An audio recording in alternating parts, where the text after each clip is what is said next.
श्री संत ज्ञानेश्वर माऊलींचे धाकटे बंधू श्री संत सोपान काकांचा पालखी सोहळा आज पुणे जिल्ह्याला निरोप देतोय आणि हा पालखी सोहळा आज सोलापूर जिल्ह्यात प्रवेश करतोय।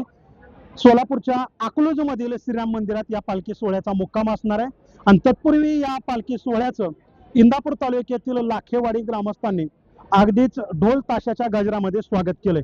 लाखेवाडीचे ग्रामस्थ माझ्याबरोबर आहेत।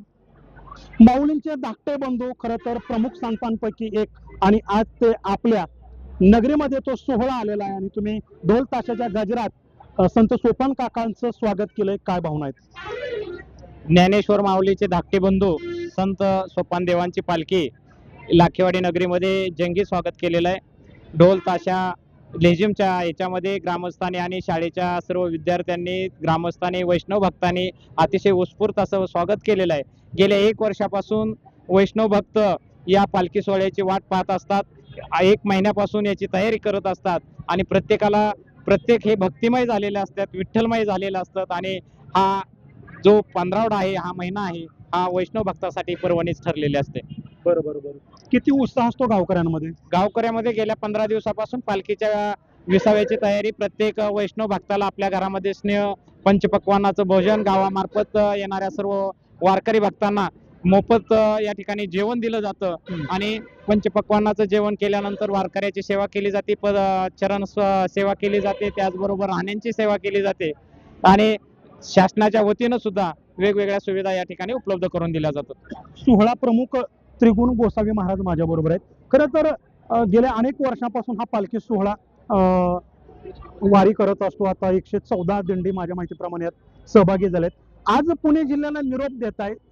काही वेळापूर्वीच जगद्गुरु श्री संत तुकाराम महाराज यांच्या पालखी सोहळ्यानंही पुणे जिल्ह्याला निरोप दिला आणि सोलापूर जिल्ह्यात प्रवेश केलाय। आता सोपान काकांचा पालखी सोहळाही पुणे जिल्ह्याला निरोप देतोय, सोलापूर जिल्ह्यात प्रवेश करतोय। इथपर्यंतचा प्रवास कसा झालाय? रामकृष्ण हरी। इथपर्यंतचा प्रवास संत सोपान काकांची पालखी 12 तारखेला प्रस्थान ठेवलं आम्ही। एकूण आमचे 13 मुक्काम असतात संपूर्ण वारीमध्ये। यावेळेस तिथीचा एक क्षय आल्यामुळे 12 मुक्काम आहेत। त्यातले 8 मुक्काम आमचे पुणे जिल्ह्यात असतात आणि 4 मुक्काम सोलापूर जिल्ह्यामध्ये। तर आज काल आमचा निर्वांगीला शेवटचा 8वा मुक्काम पुणे जिल्ह्यातला झाला। आज आम्ही इथं दुपार आहे आणि आज आम्ही अकलूजमध्ये प्रवेश करतोय।